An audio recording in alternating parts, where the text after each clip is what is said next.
In this video, I'll show you how to connect Binance to MetaTrader 5.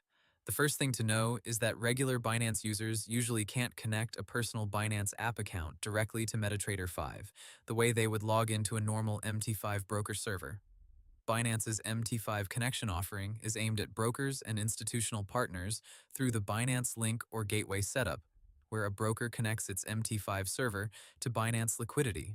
So if you want to trade Binance-linked markets inside MT5, the practical method is to use a broker or platform that already supports Binance connectivity, rather than trying to plug your own retail Binance account straight into MT5. Binance's own MT5 announcement explains that brokers apply for the gateway, and MetaTrader 5 also works through broker servers, not direct exchange logins. Here's the step-by-step idea. First, find a broker that offers MT5 trading with Binance-backed liquidity or Binance integration. Next, open an account with tapping Open an Account or New Account, then selecting the broker server. Once the login is accepted, your charts and trading account will load inside MT5. If it doesn't connect, double-check the server name, login number, and whether you're using the correct live or demo password from Vantage.